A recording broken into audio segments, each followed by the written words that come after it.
Welcome to another Leadership Monday. And our topic for tonight is succeeding with others and still part of our personal leadership series. And we'll officially start at 8 p.m. Ayan. So we just opened the room and we're still waiting for people to join in. Kung kayo po ay leader, supervisor, or manager, or someone aspiring to become a leader, this could be a topic that would benefit you. Ano po? My name is Edwin Ebreo, and I've been doing Leadership Mondays for several months now. And ang topic po natin laging pinag-uusapan is anything and everything to do with leadership and management. At ngayong gabi, excuse me, ngayong gabi ang topic natin is succeeding with others, which is part 5 of our personal leadership series. So ito na po yung katapusan nitong series na ito. At next week, we will pick a new topic uh, to cover. No? I'm thinking interpersonal communication skill or assertive communication could be our topic for next week. Okay? Namimili pa ako eh. So, yung pong aking mga subscribers sa Facebook ay hopefully nandito rin. If you are so I have a page called Edwin C. Ebreo on Facebook, and I also have subscribers. Yung pong mga subscribers natin get a copy of all the presentations that I share here through TikTok. They also get a copy of the full recording of the TikTok live at saka toolkits, no? So itong ating learning sessions also come with toolkits that you can download, and the toolkit should help you contextualize the lessons at subukan yung mga technique or yung mga tactics when you go back to the workplace. Hopefully, that helps you with your supervisory managerial role. Ayan. So, yan po. Before we officially start, no, I see that the numbers of people joining us is growing. Before we officially start with our topic tonight, I just want to share a few things. Ano po? Tatlo na po yung ibinebenta ko na libro, no? Dalawang ebook, yung The Filipino Manager's Performance Management Toolkit. It's around 145 pages of tools in planning performance, monitoring, giving feedback, developing employees' capacity to perform through training and coaching, what to do when appraising employees' performance, how to effectively recognize and reward employee performance. Yan po yung bagong-bago. Okay, hot off the press. Pero ebook po ito, no? Itong ebook na ito ay may kasamang Excel na workbook para magamit nyo pong template. So, kung ano man yung performance appraisal system or performance management system ng inyong kumpanya, magagamit nyo po ito if you're a manager or supervisor. Wala pong kasamang mga policies ito. Ang meron lang ito is, because ang focus talaga nito ay yung mga managers, no? How do I effectively manage people's performance? Maganda man o pangit yung performance management system ng inyong kumpanya, magagamit ito. Because at the end of the day, it's not about the system, it's about the employee's performance. Kahit gaano kaganda yung system, kung hindi maayos yung application ng manager or ng supervisor, wala rin. So itong tool na ito will provide you with uh, tools and templates and scripts that will help you communicate goals, uh, monitor and give feedback regularly. Ayan, and develop employees' capacity to perform. So bago po yan. 250 pesos lang po yan. And if you want to get a copy, send me a message and I will give you the link to the order form. Send me a message personally. I-DM niyo po ako. Yung isa naman is yung the Supervisor's Daily Execution Toolkit. Ang purpose naman nito ay tulungan ang mga supervisors kung paano mag-build ng connection sa kanilang team, how to align them on a day-to-day basis, how to coach, and how to recognize and give feedback and how to enable people. Day-to-day naman ito. Anong gagawin mo sa simula ng shift? Anong gagawin mo pag may problema? Etc. etc. O yan, ito po ay 200 pesos. At yung pong ating original, ito naman ay yung Aba, Bossing Ka Na Pala ay libro. No? It's a printed book. Ito po yan. Konti na lang. Mukhang magre-republish na po ako nito. Pinapaubos ko na lang at magre-republish tayo dahil nauubos na yung aking stock ng Aba, Bossing Ka Na Pala. Dahil ito'y printed, 450 po ang isa nito. So those are the books that I've written. Meron pa po akong mga ilan na lalabas na mga e-books because I'm finding it easier to publish e-books now. No? So yan po. If you're a supervisor, you're a manager, you need help to navigate yung terrain of people management. Napakahirap mag-manage ng tao. Hindi madali. You have to deal with different personalities. You have to deal with your own clarity, with your boss. These tools should be able to help you. Okay. Another plug before we officially start our topic tonight. Meron po tayong session sa June 30, Leadership in a Multi-Generational Workplace. Next week na yan. At sa July 8 naman, Building and Sustaining Winning Teams. Sa July 21, the Supervisor's Daily Leadership Execution Toolkit Workshop.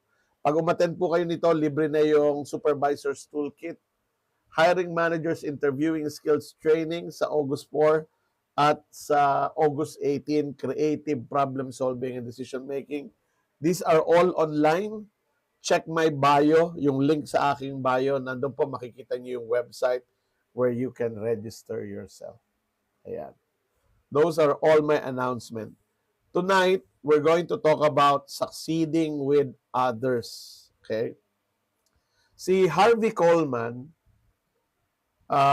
developed this PI career model.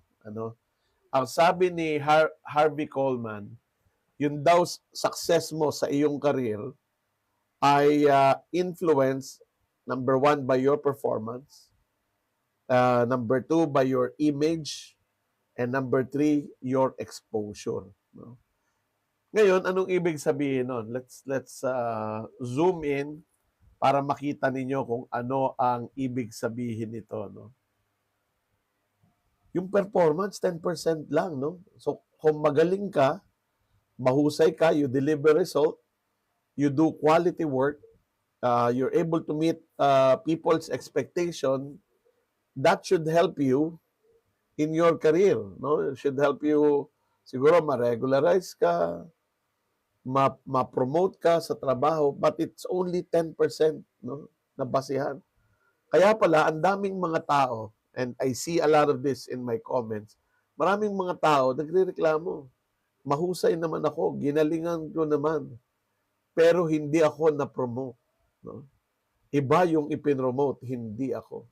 So, Harvey Cole is saying, hindi sapat na mahusay ka lang. Okay? So, that's a fact. Okay? In fact, maraming nagsasabi, and I agree, na halimbawa, magaling kang karpintero o magaling kang barbero, magaling kang waiter, hindi automatic yon na mapopromote ka as a supervisor. Oo. Kasi iba yung hinahanap, iba yung hinihingi ng responsibilidad ng pagiging supervisor. So, sabi ni Cole, you need image. That's 30%. So 10% yung 10% yung performance, no? Yung husay mo sa trabaho is 10%. Yung 30% is your image, no? Professional presence. Ha? Kapag ba ikaw ay kaharap ng ibang tao, tipo bang pwede kang seryosohin, no? Do you demonstrate credibility and confidence? Kasama pala yan, no? Yung perception ng ibang tao sa'yo, are you trustworthy? Are you dependable? Are you reliable? Um, are you someone who can offer solution, offer help, no? So, kasama yun, ano? Pag tinanong, itong si Edwin, kumusta ba yan? Magaling ba yan? Oo. Isa yun, ano? Isang factor yun. So, kung magaling ka, tapos ang tingin sa'yo ng mga tao ay mapagkakatiwalaan ka, maaasahan ka, at maayos kang kausap, that's 40%. No? Ano yung natitira? Ang natitira ay yung 60%, which is exposure. Exposure is 60%. No? Ayan. Ang tanong, sino nakakaalam na katiwa-tiwala ka? Sino yung nagtitiwala sa'yo? Sino yung naniniwala sa kakayahan mo? Sino yung nakakakita sa husay mo? Is 60%. No? So, your visibility to the decision makers, right? If you are in sales, yung boss mo sa sales, syempre. Di ba? Or your customers. Networking and relationship. You know, what is your relationship like with your coworkers, with your clients, with your team? Kasama yun, ano? And making your work known. Kaya kung minsan, iniisip natin, itong mga taong na po-promote, epal lang to eh, no? Credit grabber tong mga to eh. Di ba? Or pabida, no? Bida-bida, yun yung sinasabi natin. Apparently, of course, I'm not asking you to manipulate people, na manloko kayo, manbudol kayo, or mag-credit grab kayo. But what Cole is saying is, if you want to succeed with others, you have to demonstrate good performance. You have to show that you are reliable, trustworthy, and then the right people know you. No? Yan.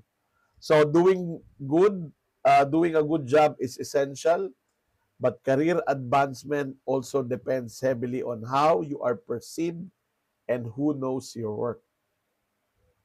Kumusta po yan sa inyo? Anong, ano ang nararamdaman nyo, no? Okay.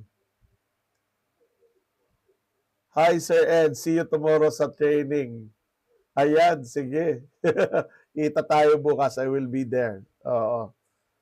So, going back, how do you feel about this? Okay. So, no? I'm looking at the comments. Medyo naiipit yung comments eh. How do I increase the size of this?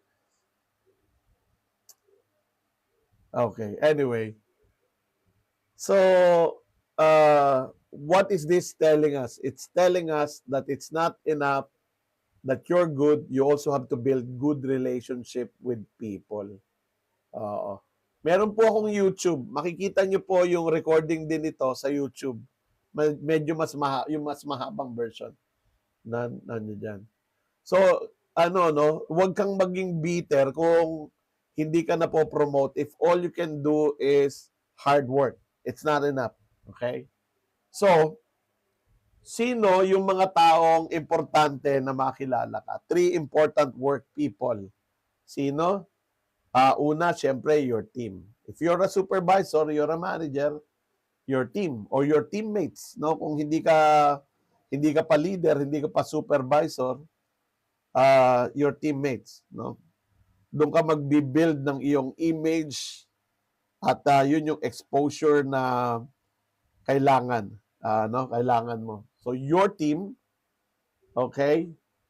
Your boss, whether gusto mo yung boss mo o hindi, no, whether maayos na boss siya o hindi, we need to accept the fact na malaki yung influence ng iyong boss sa iyong career at sa iyong career progression. So, knowing how to work with your boss is essential.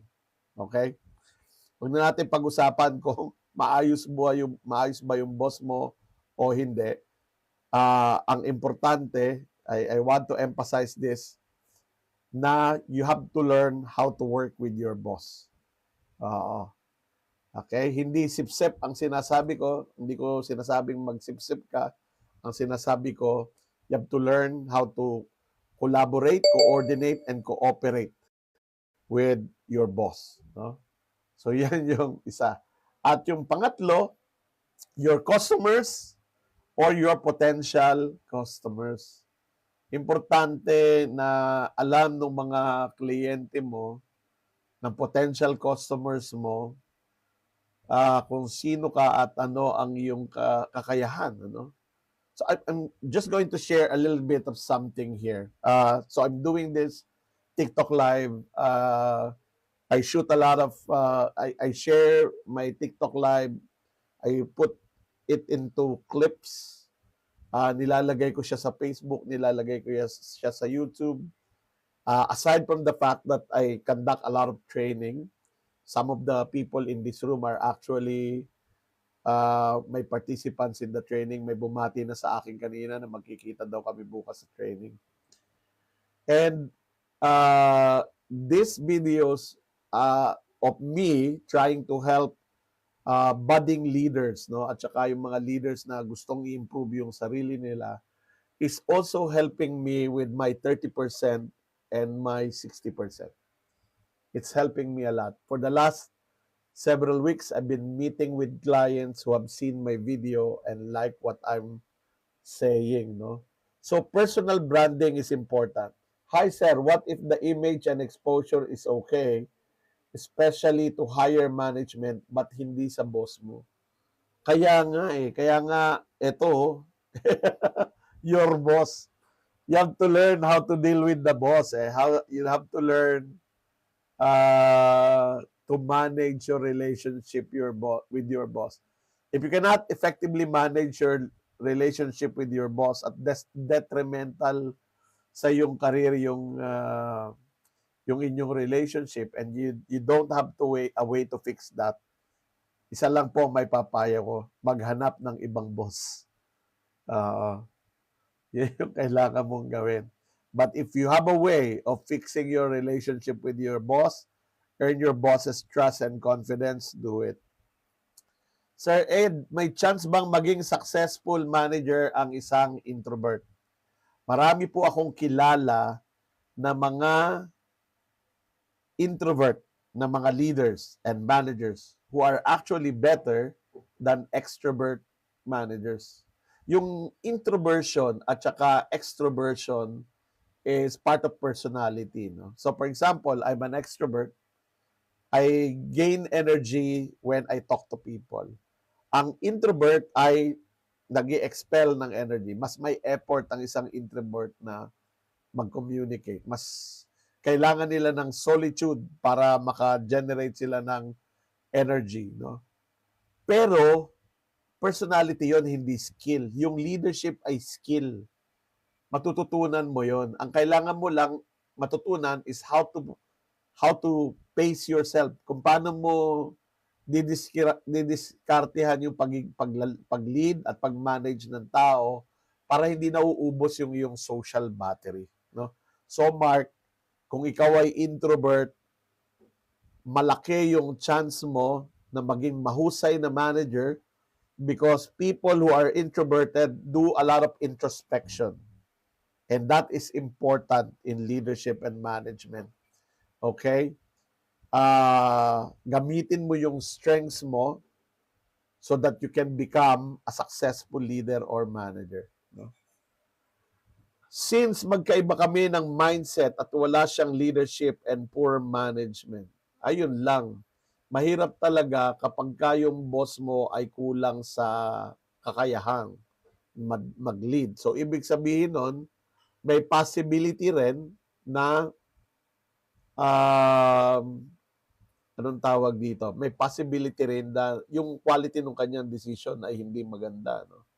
So you have to ask, kagaya niyan, sabi mo magkaiba kasi kami ng mindset, okay? Wala siyang leadership at poor ang kanyang management. If you cannot teach your boss to be a better leader and better manager, if you think there's nothing you can do about that, and yung continued relationship ninyo will hinder your growth, ay dalhin mo yung husay mo sa ibang lugar where your boss can actually help you grow, no? Yan po yung maipapayo ko diyan. So, going back to our topic, no? Ayan. Yun yung tatlong mga tao sa organization that you have to deal with, no? Siguro ang ano ko lang doon sa your boss is medyo i-expand natin to all the bosses in the organization. So build and strengthen your leadership capital, your leadership brand, your personal brand. So in this day and age, sobrang importante na nabibuild natin yung ating reputation. So how do we do that? How do we become this trustworthy, reliable, dependable professional that people will trust? Di ba? Yun yung tanong eh. Okay? So how do we build trust? Okay? Una, tanungin muna natin, how do you know there's trust? Diba? Or mistrust? Ang indicator na may tiwala ang tao sa isa't isa is makikita sa quality of communication. And yung willingness of people, yung, kasi meron kasabihan, di ba, yung I got your back. I got your back. Merong katumbas yan na negative, backstabber. So, people are willing to expose their back. People are willing to be vulnerable when you are trustworthy, no? Inaasahan ka nila na hindi mo sila tatraidorin, di ba? Ayan. So, yun yung gusto natin. Pagka walang tiwala sa iyo, syempre, hindi ka ipopromote, no? Hindi ka pagkakatiwalaan ng mga trabahong dapat sana kaya mong gawin, di ba? Dahil walang tiwala. Sagutin natin tong tanong na to. Hello sir, ano pong ma-advise sa taong sumasama ang loob kasi hindi siya napasama sa promotion? So I would imagine na you're the manager at merong hindi umaasa na ipopromote siya pero hindi siya naisama sa promotion. Talk to the person. Communicate. Sabihin mo sa kanya kung bakit hindi siya nakasama at ang importanteng parte ng pag-uusap would be what does the person need to do in order to qualify for promotion in case there is a way in the future for the person to get promoted. Sabihin mo malinaw, ito yung mga criteria ito yung mga kailangan mong magawa. And the clearer you are with your criteria, the better, no? Kasi pag sinabi mo lang, kasi kailangan sipagan mo pa. Kailangan kasi husayan mo pa para ma-promote ka. Galingan mo, husayan mo, sipagan mo. All of those things are vague. Okay? Sabihin mo ng malinaw. Pagka gumagawa ka ng mga reports, ito yung mga importanteng bagay na dapat mo ipakita na marunong ka ng problem solving at decision making, no? Pagka may mga ganitong sitwasyon, I expect you to make certain types of decision, di ba? I want you to be able to get the cooperation of your team members as a proof that you can lead. So be clear about your expectation, ano? Dapat pagkatapos ng pag-uusap ninyo nung tao na yon na sumama ang loob dahil hindi siya napasama sa promotion, dapat ganito ang naisip niya. Oo nga, no? Hindi ko nga naipakita yung mga ganong criteria. But now that I know, and now that my supervisor or manager told me that these are the things that I need to do. At sinabi niya sa akin, hopefully sinabi mo ito, na you're willing to support this person's growth if the person is committed to that. But know that effort is not enough. Be clear about those expectations. So, when sana nakatulong yung aking sagot. Ano? Ayan. So, later, mag-question and answer portion tayo. So, how do you strengthen the trust? Si Stephen Covey, yung author ng Seven Habits of Highly Effective People, talked about emotional bank account, building a rich emotional bank account with people. So imaginein po ninyo na lahat tayo ay merong bank account sa bawat isang taong nakakasalumuhan natin. So syempre, kapag wala kang experience dun sa tao at walang experience yung tao sa'yo, walang laman yung bank account, no? Zero. And ang sabi niya, you need to, if you want people to trust you, you need to build a rich emotional bank account with them. Anong pwede mong gawin? Meron tayong 6 na suggestion na galing kay Stephen Covey that I want you to think about. I want you to reflect on this and ask yourself, nagagawa ko ba ito sa mga taong kasama ko sa trabaho, sa pamilya ko, sa mga kaibigan ko? Okay, let's zoom in. Let's start with understanding the individual through listening. Kumusta po ang inyong listening skill? Magaling po ba kayong makinig? Pagka-leader ka, hindi pwedeng magaling ka lang magsalita. Dapat magaling kang makinig, magaling kang umintindi, marunong kang mag-empathize. And by doing that, by listening to people, you will learn that your knowledge, your understanding of them improves. Di ba? So, hindi dapat magaling lang tayong magsalita. Dapat marunong din tayong makinig at umunawa. That's a number 1. Okay? So, kumusta kayo dyan? Pagdating dyan, is that a strength or an area for improvement? Ako, I must admit, isa ito sa aking struggle. This is something na pinipilit kong i-improve sa sarili ko because sometimes, pag nakikinig ako, hindi pa tapos yung sinasabi nung nagsasalita, sometimes I form conclusion about ito problema nito, ito solusyon sa problema niya. That's a bad habit. That's a bad habit. Personally, I'm working on it. Baka napapansin yun kung minsan ng ibang kliyente na hindi pa sila tapos magsalita, may solusyon na ako doon sa problema nila, which is, I think, not a good practice.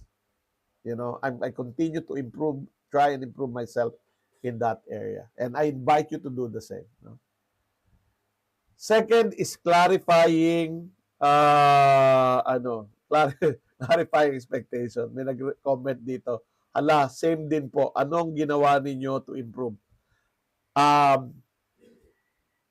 Tell myself to shut up.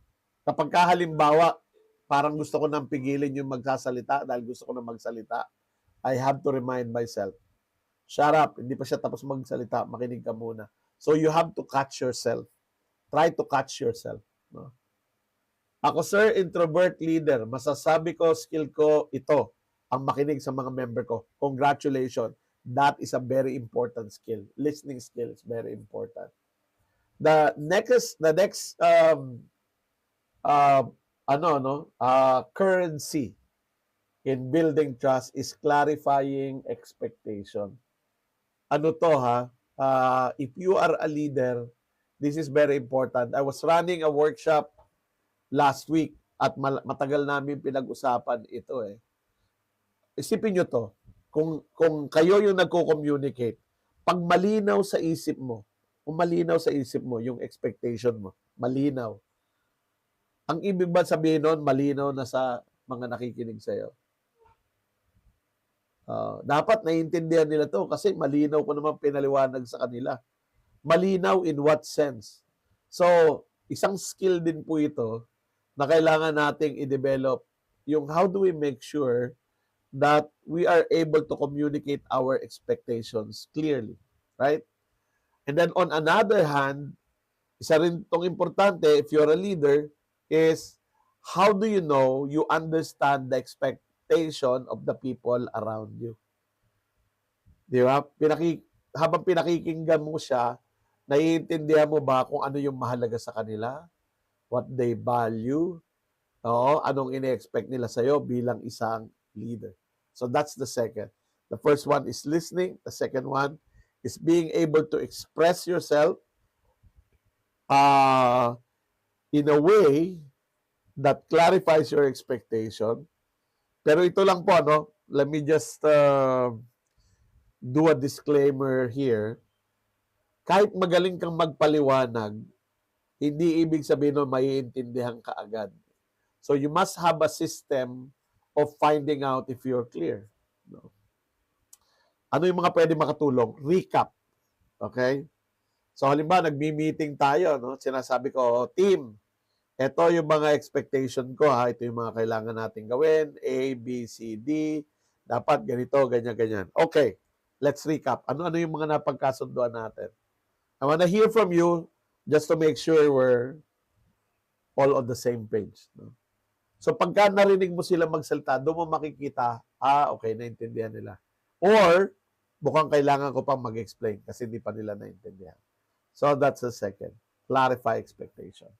I hope nakakatulong po, no? Yung pangatlo ay attend to the little things. Tayo pong mga Pilipino ay relationship-oriented. We're relationship-oriented. And mga bagay na yung hindi mo lang mabati kung minsan yung tao, nagkakasaulian ng kandila. Hindi mo lang nangitian. Isnabero ka na di ba? So mahalaga na na we're able to strengthen our relationship with others on a day-to-day basis. Maalala mo yung birthday, maalala mo yung ma-appreciate mo yung ginawa niyang maganda, no? Recognition, appreciation, feedback, helpful feedback, no?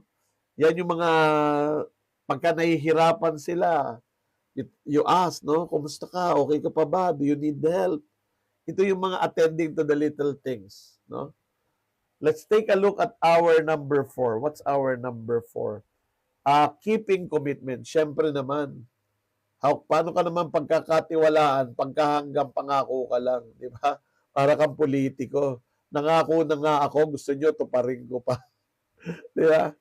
Keep commitments. That's very important. Nothing withdraws from the emotional bank accounts more than a lack of personal integrity. Di ba? Oo. Yung kapag ka nambobola ka or nandadaya ka, minsan kahit na yung mga tao na pabor sa pandadaya mo ay natututo rin na hindi itong tao na to hindi dapat pagkatiwalaan dahil if given a chance, mandadaya itong tao na ito. And then finally, apologizing sincerely when we make a withdrawal. Nobody is perfect. Di ba? Even with your best effort, pwede malate ka sa meeting. No? Even with your best effort, na sabihin ng mga bagay na tama, you can say things that might hurt other people's feelings. Di ba? Even if you're so confident on your ability to do things, nagkamali ka. As a result, nasaktan yung iba or naapektuhan sila. Dapat marunong ka mag-apologize. Napansin ko sa ating mga Pilipino, hindi tayo sanay mag-apologize. Yung iba sinasabi, hindi ako nagsosorry pero natututo ako sa pagkakamali ko. Ang dami-dami kong naririnig na ganyan. Ano yung macho culture? Hindi kasi ako nagsosorry. Ang ginagawa ko na lang, gumagawa na lang ako ng paraan para makabawi.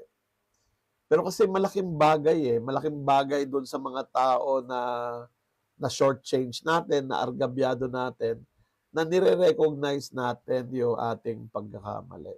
I think there is a strength in character kapag yung tao marunong umamin ng kanyang kasalanan. Okay? Merong sense of accountability.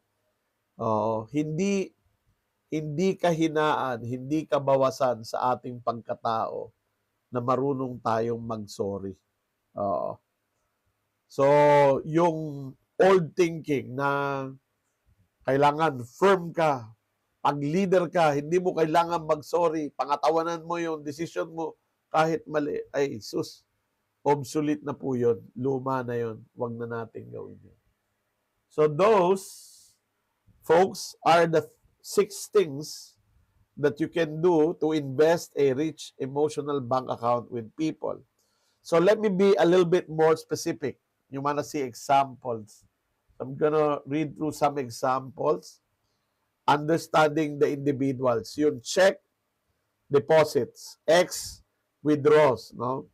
So you ask a teammate how they're doing and really listen. No, kumusta ka? Alin yung mahirap? Saan kita pwedeng tulungan? That's understanding the individual. Listening to their opinion, no? You invited the team member to lunch to get to know them better, di ba? Ay, yung isa mali. Yung you ignore a colleague's idea na nabura ko lang yung X. X po yun, ano? Ignoring a colleague's idea during a meeting, that should be an X. Nabura ko lang yung X accidentally. So that withdraws definitely. Criticizing a teammate based on wrong assumption. Oo. Lalo na yung sa harap ng ibang tao. Tayong mga Pinoy, ayaw natin ng napapahiya. So wag mong hiyain yung kasama mo sa trabaho sa harap ng iba. Alright? So that's understanding the individual. Keeping commitments is about delivering on a promise ahead of time. Di ba? Sabi nga nila, under promise, over deliver. You keep a commitment even when it is inconvenient. Di ba? Oo, hindi pwede sabihin mo lang na ano, nangako ka eh. Pag nangako ka, tuparin mo. You promise something and fail to deliver, withdraws from the emotional bank account. Okay, you arrive late to a team meeting, that withdraws from the emotional bank account. Okay, you're telling people you're not reliable. Clarifying expectation. You clarify expectations before starting a task. Kaya importante na yung mga supervisors, mga managers, they do huddles. Short, 10-15 minutes huddles to clarify priorities for the day. You assume others know what you expect and get frustrated when they don't. Di ba? Merong mga ganong mga supervisors and managers yung nagtatantrum. Oo, nagtatantrum. Hindi na naman ako naintindihan ng staff ko. Oo. So, kasalanan nila na hindi ka nila naintindihan kasi ikaw naman, naintindihan mo naman yung sarili mo. No? So, ayan. So, you have to be clear about those. Attending to the little things. Okay? You share credit for a successful project with the whole team. Oo. Hindi ko naiintindihan yung mga managers na credit grabber. Sa totoo lang. Yung mga managers na credit grabbers, I think it's stupid. Oo. Kasi pagka nag-grab ka ng credit, yung ginawa ng mga team members mo, inaangkin mo, ikaw ang gumawa, or idea mo, is basically telling the people na hindi ka marunong mag-lead, that you're doing everything yourself. No? Kaya kapag ka sinabi ng boss mo, Ed, gusto ko ikaw gumawa niyan, huwag pagawa sa staff mo. Kasi, ikaw lang yung bida sa team mo. Oh, pero if you think about it, pagka supervisor ka or manager ka, tapos ang sabi ng boss mo, gusto ko ikaw gumawa nito, wag mong i-delegate sa staff mo. Isa lang ibig sabihin nun, alam niya na kaya mo yung technical work, wala siyang tiwala sa iyong leadership. Wala siyang tiwala sa iyong management skill. Di ba? Ang lungkot nun. You recognize a coworker's effort in front of others. No? Siguro narinig nyo na ito yung praise in public, correct in private. Di ba? Or reprimand in private. Ano yung X? Okay, you interrupt someone while they're speaking, napahiya sila. You take credit for a group effort without acknowledging others. And you talk about teammate negative, marites, chismoso, chismosa. Di ba? Thank you, sir. Malaking tulong to sa tulad ko pang nag-uumpisa pa lang. I'm glad that nakakatulong ito. Leadership mentoring po ito, sir. In a way, it is, no? In a way, it is. So, join me every Monday from 8 to 9 p.m. Okay, wag lang po akong ma-stuck sa traffic. Nagsasabi naman ako pag hindi ako makakarating. Alright, so, showing personal integrity. If you're a true leader, you should champion ethical behaviors. Kasi kapag ka hindi ka unethical na leader, sino yung ma-attract mo? Hindi yung unethical na mga tao rin. Di ba? Ethical leaders attract ethical people. Siyempre, unethical people hate them. Di ba? Tingnan nyo ngayon, yung nangyayari. Who is attracting the ethical people? Who is attracting the unethical people? X, if you are allowing under the table transactions. Di ba? Oo. So, pwede sabihin nila, okay, nakikinabang ako sa iyong pagiging corrupt, pero hindi kita pagkakatiwalaan. Showing personal integrity. And then finally, apologizing sincerely when you make a withdrawal. So, you admit a mistake right away and apologize sincerely. That's normal. That should be expected. And yung X, you fail to apologize after making a mistake. Di ba? It takes a big person to do that. It takes a mature person to say, mali yung ginawa ko, I made the bad decision, I take ownership of it, I apologize, I will correct. No? Tatlong aspect yung apology eh. Yung una is the I am sorry. I'm sorry is important. You have to say, you're sorry. I apologize. Second is ownership. Ownership. Pagka sinabi mong, I'm sorry, I'm late, ang traffic kasi, are you actually apologizing or are you making an excuse? Di ba? I'm sorry, traffic kasi. That's not an apology, that's an excuse. You say, I'm sorry, it's my fault, dapat mas inagahan ko yung alis ng bahay. Di ba? And then the third one is showing that you've learned your lesson. No? Of course, hindi mo pwede sabihin, hindi ko na uulitin. That's not guaranteed. No? Okay? So yung pangatlo is, sa susunod, aagahan ko ng alis para masigurado na hindi na ako malilate. You've learned your lesson. Corrective and preventive action. If you're familiar with the term, corrective and preventive action. If you're from an ISO certified company, narinig nyo.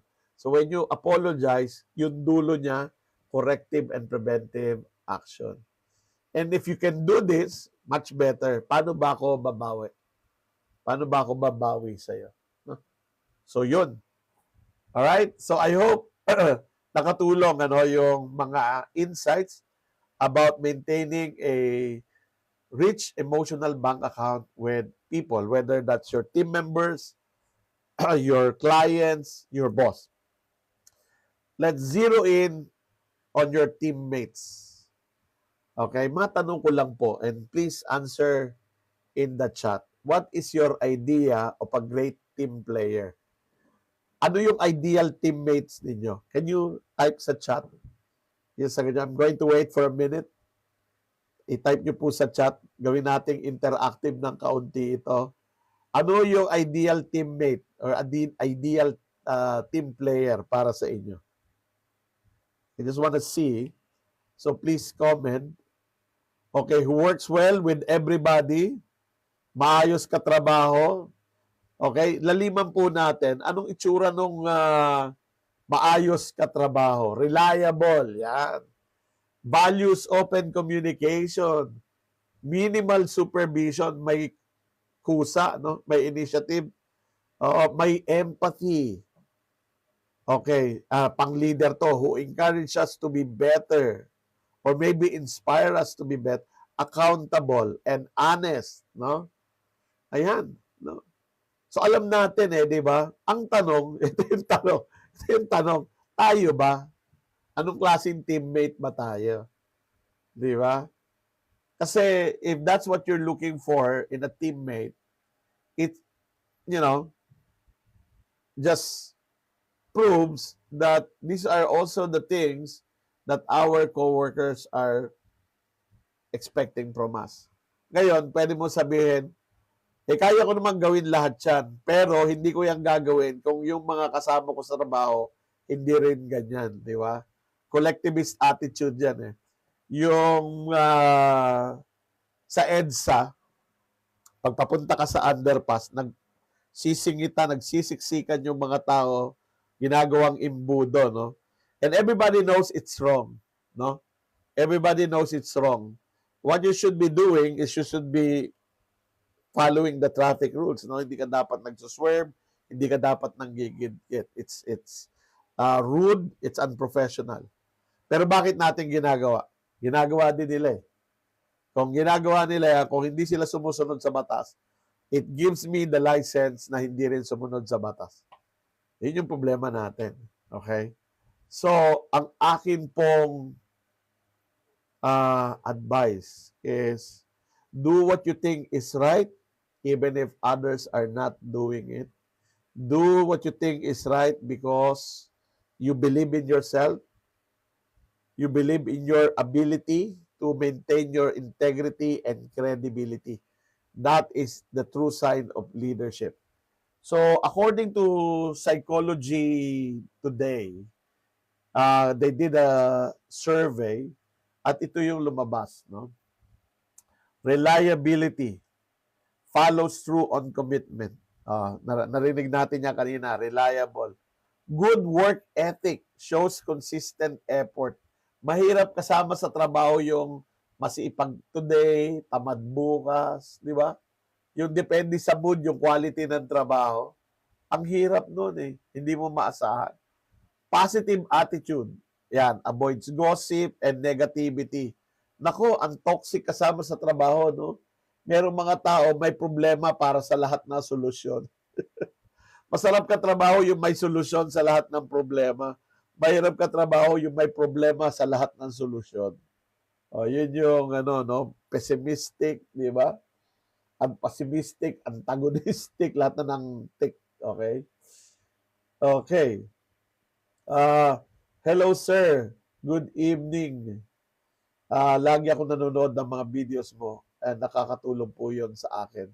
I'm happy that I'm able to help. Thank you, Rona. Tuloy natin. Respectful communication.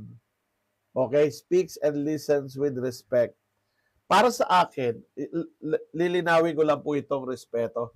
Pwede ba na mag-disagree ka, nagdi-disagree ka doon sa tao and you still respect the person? Oo. I think that's important. Kaninang umaga, I was doing a learning session. Isa ito sa napag-usapan namin eh. Sabi ko, ano yung pagkakaiba ng hindi ako sang-ayon sa sinabi mo or I disagree with what you said and mali ka. So, yung isa, hindi ako sang-ayon sa sinabi mo. Yung isa, mali ka. Oo. Diba? Alin yung mas respectful sa dalawa? Yung mali ka, that's a judgment. Mali ka. Oo. Mali ka. Mali yung iniisip mo. Okay? That's a judgment. Yung hindi ako sang-ayon is just an expression of opinion. It's not disrespectful. This is helpful as an HR in Apex Mining Company. I'm glad that you find this helpful. No, so importante na makapag-build kayo ng communication culture na respectful. Kasi importante yung disagreement eh. Para sa akin, if you're a leader and nobody's disagreeing with you, ano ibig sabihin nun? Sagutin nyo nga po, kung leader ka, walang makapagsabi sa'yo that they disagree with what you're saying, anong klaseng leader ka? Ha? Anong klaseng leader ka kung hindi, wala kang naririnig na disagreement? Lahat na naririnig mo sa mga tao ay, yes, boss. Yes, boss. Pag walang question, no question, boss. You're right, boss. You are you are an authoritarian leader. Di ba? Diktador ka. Nakakatakot kang leader. They don't trust you well enough to express their disagreement. So para sa akin, pag dinidebate ako ng mga team members ko, I see it as a sign that we have a psychologically safe environment in my team. Di ba? Hindi ka dapat napipikon, hindi mo dapat iniisip, lokon to ah. Ako ang boss dito, dinidebate ako. Di ba? So yun. Respectful communication. Respectful communication and cooperation. Willing to help and work with others. Merong mga ka-teammate na hindi mo na mga hinihingan ng tulong, hinihingi mo lang sa kanya na gawin niya yung trabaho niya, hindi niya ginagawa. No? Lack of cooperation. Initiative, sinabi niyo yan. Okay? Accountability, owns mistakes and takes responsibility. You know what's better than accountability? Ay, dapat talaga binago ko to, pero ito kasi yung listahan na nakuha ko. You know what's better than accountability? Ownership. Sense of ownership is better than accountability. Madalas ina-associate natin yung accountability sa sa pagkakamali. Oo. Pero it's bigger than that. So the more powerful word would be ownership, sense of ownership.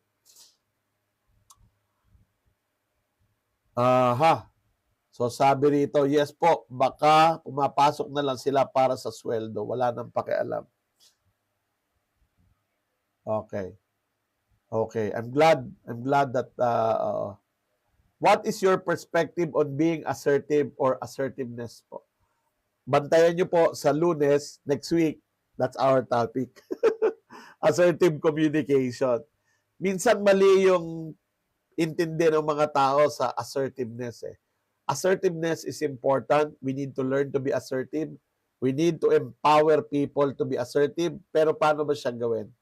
Ano yung pagkakaiba ng assertive sa aggressive?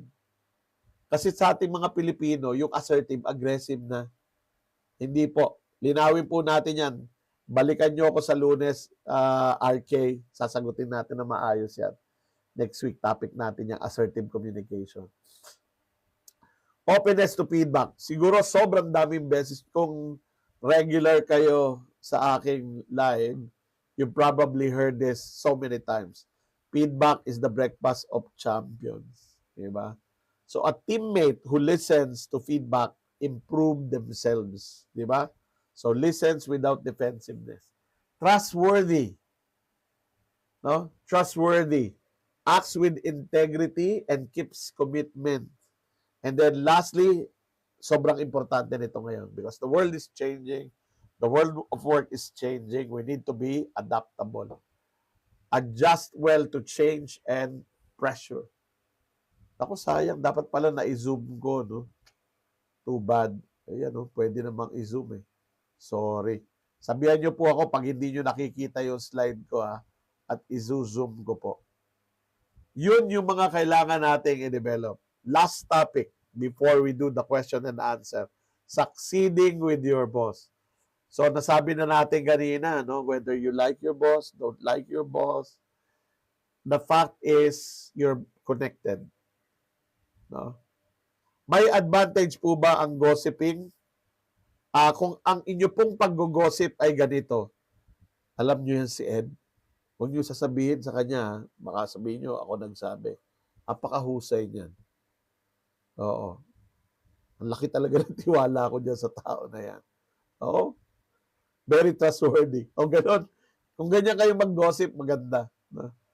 E pagka paninira, hindi. No? Pwede po bang humingi ng copy? Exclusive ko pong binibigay yung copy ng slides sa mga subscribers ko. Kasi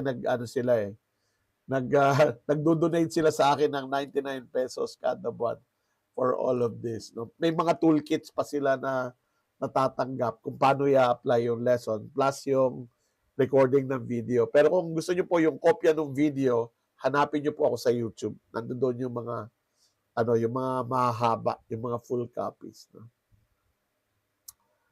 Di kaya sir, meron na problem sa isang tao kung lagi na lang siyang nakaka-receive ng feedback. Ah, sandali Ayusin natin 'to.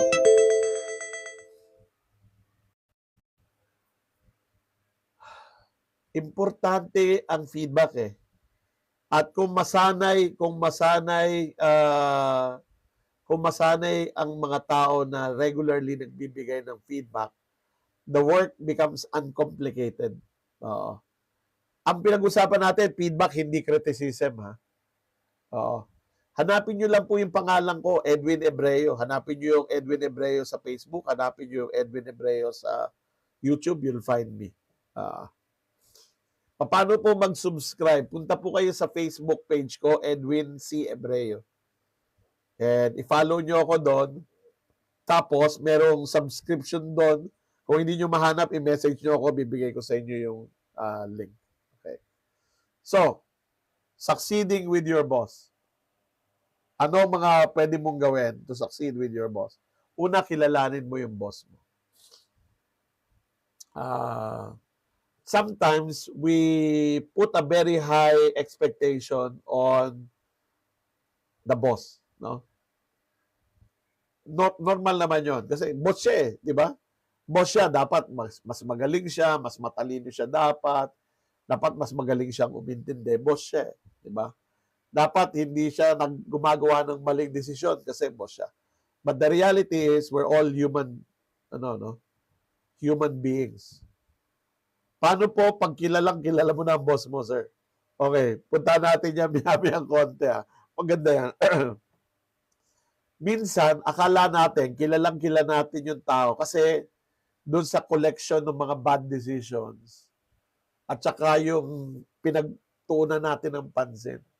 Sometimes na-amplify yung mali nilang ginawa kasi binabantayan natin silang magkamali, hindi na natin nakikita yung mga ginagawa nilang tama.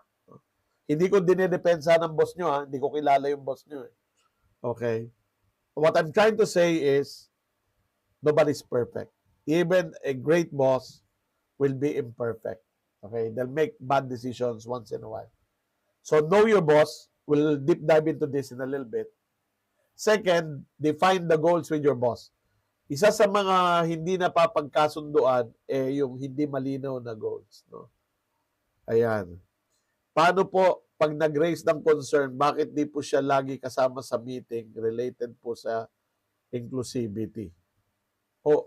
Oo nga. Bakit nga? Bakit nga hindi kasama sa meeting? No? Parang ako, kakabahan din ako. Bakit ganun? Pag may meeting, hindi ako kasama. Di ba dapat kasama ako doon? Oo. Nakakaduda talaga yon. Ako ba yung agenda kung paano ako tatanggalin? Di ba? Nakakatakot yun. Clarify expectations. Okay? And improve your communication. I'm not talking about improving your communication skill, but rather improve your communication with your boss. Is there a way to improve your communication with your boss? I'm going to share some insights with you based on what I have observed and also my own personal experience. I'd like to think, huwag niyo naman po akong tawaging sipsep, ano? I'd like to think that I've had really good relationship with my bosses. Okay? And a lot of the things I'm sharing you are things that I find to work. Pero, let me just, disclaimer, just because it worked for me, doesn't mean it will work for you. May iba-iba minsan ang toyo ng mga boss. May kanya-kanya tayong toyo. So, hindi natin masabi kung magwo-work to 100% of the time. But I'd like to think that this works most of the time. No? Paano kung ayaw magbigay ng accountability ng logistics at purchasing? And napaka-specific na napaka-specific naman no?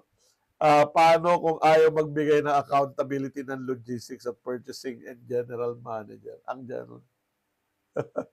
Si Boss Toyo. Di ba, ano yun? Celebrity yun. Si Boss Toyo. So, ano yung dapat mong kilalanin sa boss mo? There are a few things, no? Una, ano yung preference ng boss mo pagdating sa communication? Face-to-face, email, mahabang usapan, maigsing usapan. Find out, no? Pagdating sa coordination, ano yung preference niya. So, dahil you are in this situation where you are the staff, no? You are the team member. For the lack of a better term, you are the subordinate. So, you are working for your boss, no? So, kailangan mo paano ko ba siya, how do I support my boss? So, ito yung unang dapat mo malaman. Ano yung communication preference ng boss, no? Sabi, dapat po ba laging included kahit para sa ibang level po yung intention ng meeting? Hindi. Hindi, di ba? O kapag nagtanong lang siya, ba't di siya kasama sa meeting? Ang dali na may paliwanag nun eh. Hindi, hindi ka kasama sa agenda. Di ba? Ibang level itong meeting na ito.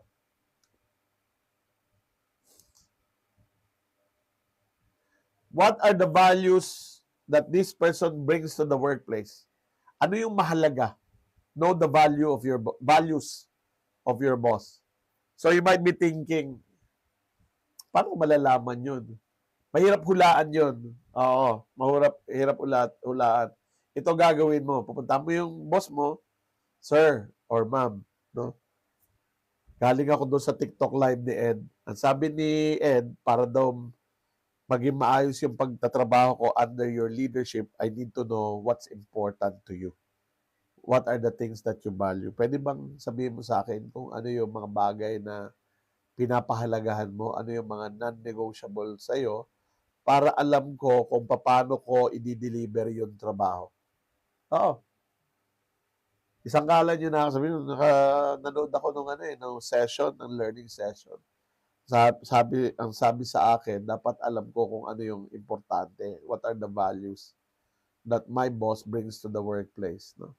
Yun.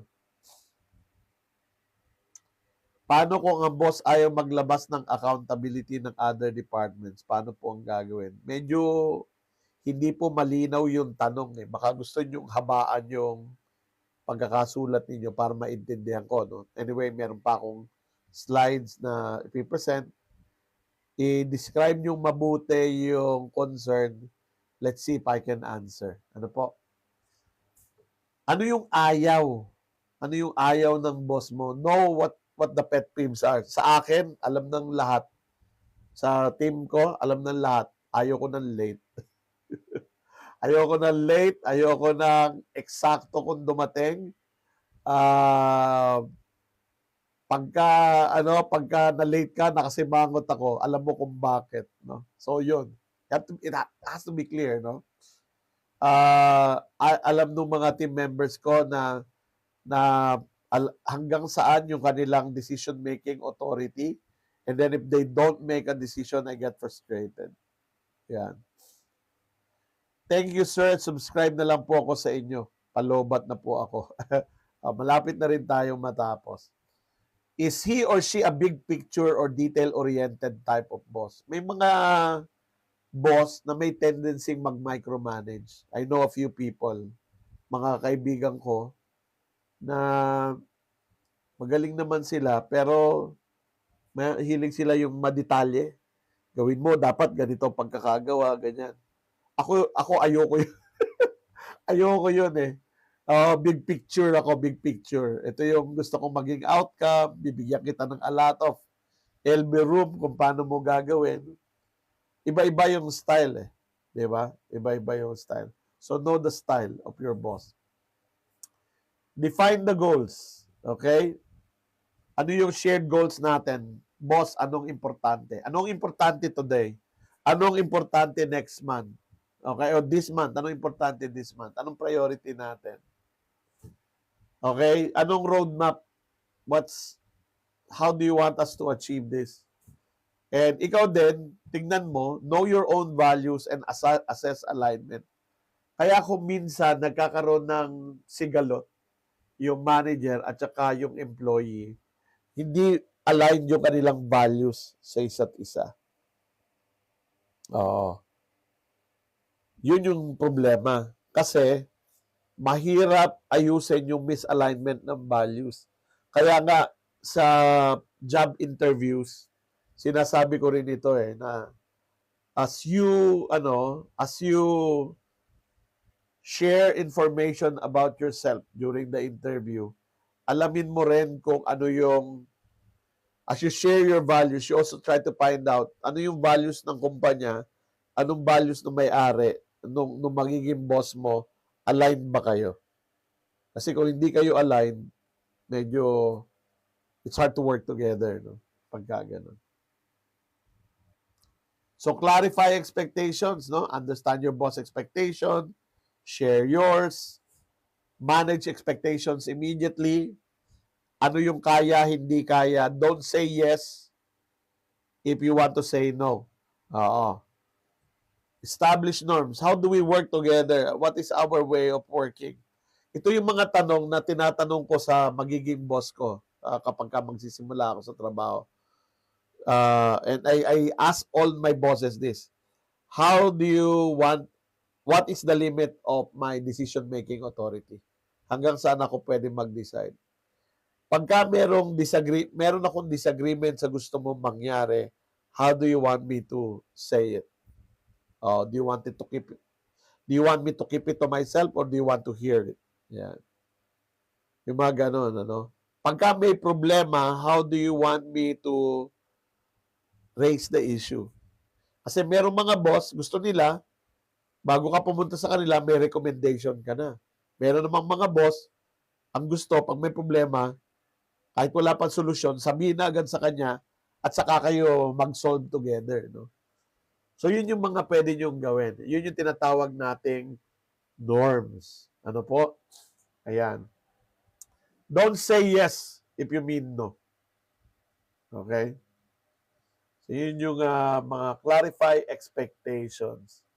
So, ano na yung mga norms to clarify? Recommendations, nabanggit ko na to.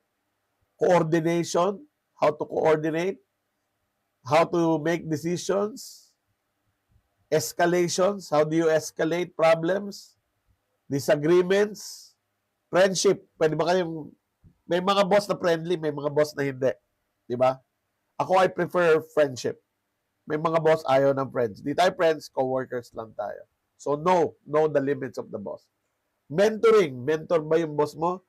Some bosses are good managers, not good mentors.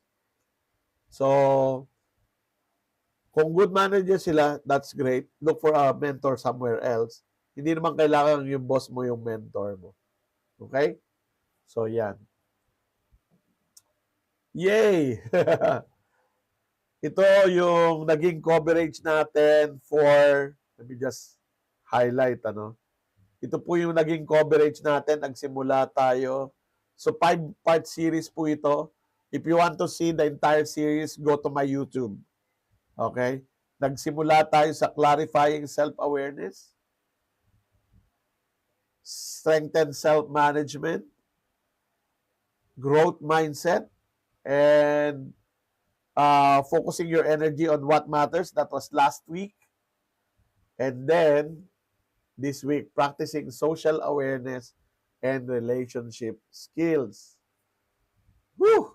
Mahigit isang buwan ang binuno ko po dito sa series na ito. At dun sa mga sumabaybay ay I hope nakatulong tayo, no? Nakatulong ito to know how you can control your rational mind can control your emotional mind. Ayan. Boss Ed, ano pong gamit nyo pang visual ninyo? PowerPoint lang po. PowerPoint. Hindi ko pa ma-master yung Canva eh. Okay, sige, sagot tayo ng tanong. I'm going to spend 10 more minutes try to answer some of these questions. Let me just cover that. Yan. Tingnan ko yung mga tanong, no? Dami Si Resume Creator. Paano kung ang boss mo ayaw maglabas ng accountability?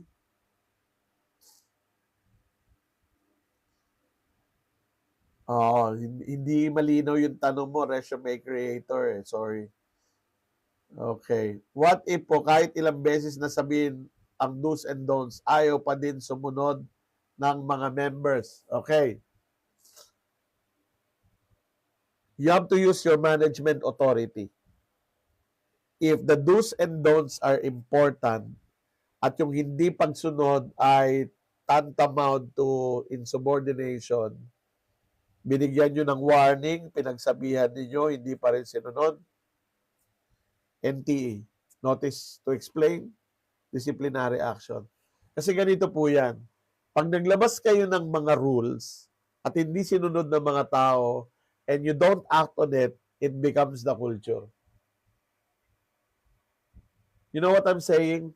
May company policy tayo eh. Pag hindi mo in-implement yung company policy, hindi sinusunod ng mga tao yung do's and don'ts, they're negligent. No? They're insubordinating. You need to act. Yun lang po masasabi ko dyan. Gamitin nyo po yung code of discipline ng kumpanya. Kasi ibig sabihin nun, hindi na nila nire-respeto yung rules. You have to use your management authority.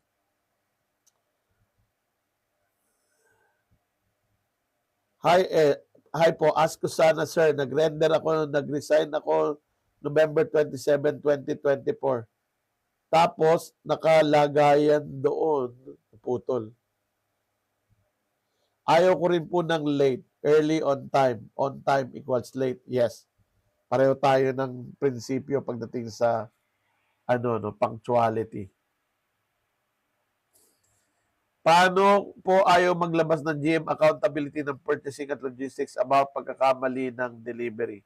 Kung may violation po ng company policy, dapat sundin yung company policy. Oo. Ngayon, kung ayaw maglabas ng GM ng disciplinary action, pananagutan niya yun. Oo. So, in effect, kasi meron na ako nakitang ganitong sitwasyon that the GM is tolerating the violation of company policy. Nabaliwala yung company policy. And that's dangerous. No?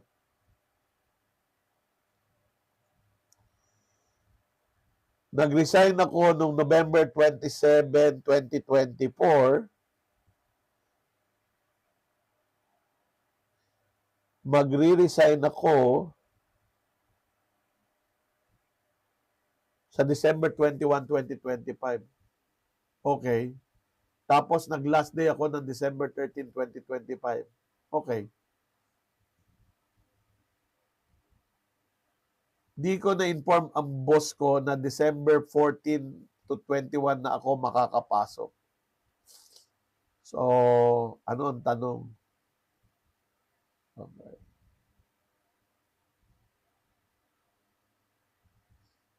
Wala yung tanong. Hanapin natin mamaya. Tama kayo, sir. Need mo talagang alamin agad sa manager mo yung mga goals at expectations at doon ka mag-focus. Yes. Boss Ed, yan, nasagot ko na ito. Sir Ed, paano ko makukonvince ang manager ko to handle the expenses of attending your workshop seminar? Gawa ka po ng sulat. Oo. Mark, send mo ko ng message. Tutulungan kitang gumawa ng sulat.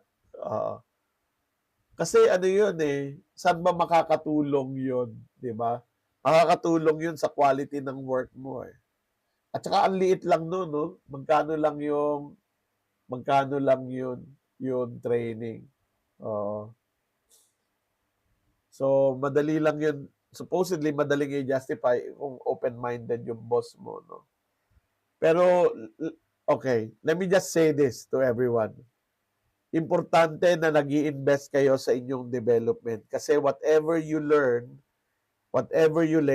it stays with you. When you decide to move on to other organization, the things that you bring with you is your knowledge, your skills, and your experience. So, invest in your development, no? Kung ayaw kang patinin ng training, ayaw gastosan ng management yung training mo, isipin mo na lang na investment mo siya for the future. When you decide to move to a company who's willing to pay for your development. Sir Ed, how do you handle attitude problem na member? It always leads to disagreement. One-on-one conversation po. Oo, gamitin nyo po yung GROW technique. Grow. Sit down with the person, talk about the goal. Ito yung gusto kong maging goal ng usapan natin. Talk about the issue, yung R, reality. What do you see, what they see. And then talk about solutions. Okay? And then a way forward. Okay?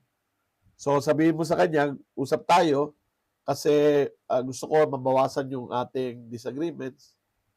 Or kung meron mang disagreements, masolve natin agad so that we can be more productive. Walang hindi nakukuha sa usapan unless ayaw makipag-usap ng tao. Then it's that's a problem. Pagka dumadating yung ganon na punto na hindi makuha sa leadership, kailangan mong kunin sa management using your authority, using the company policy. How will you show your maturity? 3 minutes na lang po, no? I'll end at 9:15. How will you show your maturity and readiness to be a supervisor, especially when you're younger than your subordinate? Show emotional maturity,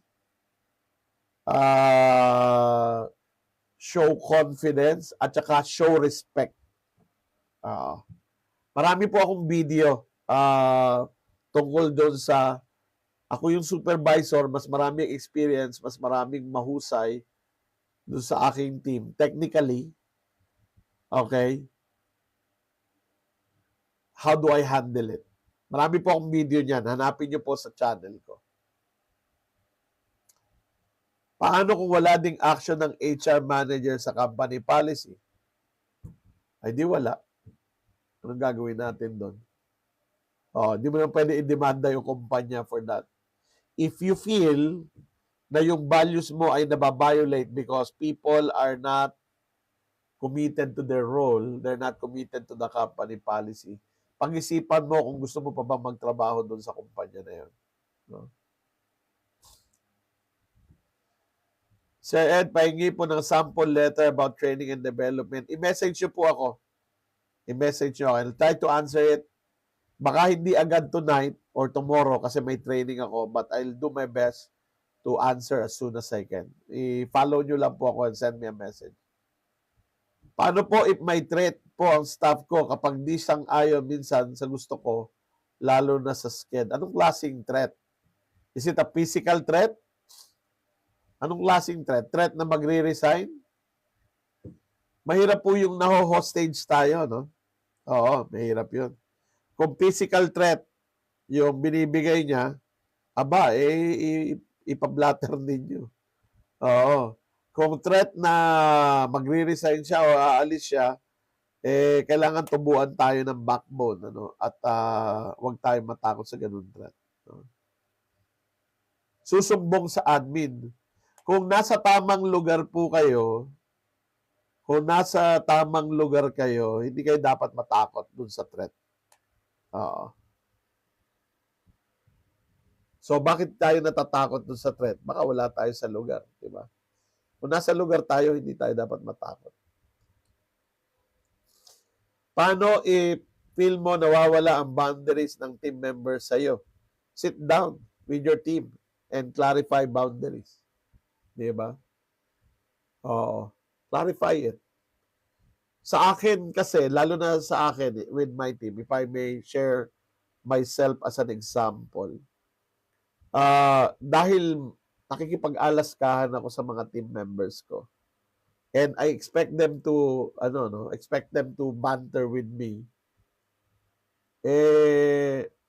medyo yung boundaries namin, pagdating doon, as long as we are not attacking each other. Alam mo yun? Hanggat biruan lang yan, okay. Pero I know that I'm not like everyone, okay? Kung mas malayo yung boundaries na gusto mo, just clarify. May online training ka po, sir. Meron po. I shared it kanina. Punta po kayo sa aking bio. May link doon. At merong listahan ng online training. Yung sa June 30 ay leading in a multi-generational workplace. So kung ikaw ay Gen X, Millennial, or Gen Z na manager, how do you deal with your people? Yan po yung sa June 30. Meron sa June 30, meron sa July 4, meron sa 8, meron dalawa sa August. Check nyo lang po yung schedule. Or you can go to my website sa execuserve.com. Makikita nyo rin po doon. No? O yan, naku po, kailangan ko na po magpaalam dahil ako po may maagang session bukas. Coach, do you give discount if register more than 2 sa isang online? Ano po kapag 4 yung nag-register, libre na yung panlima. Oo, ganun po. So maraming salamat po. Next week, ang topic natin is assertiveness. Okay, yun po yung pag-uusapan natin next week. So that's it for Leadership Monday. That's it for our personal leadership series. Next week, iba yung topic natin, assertive communication. See you, everyone. Maraming salamat. Good night. See you next week.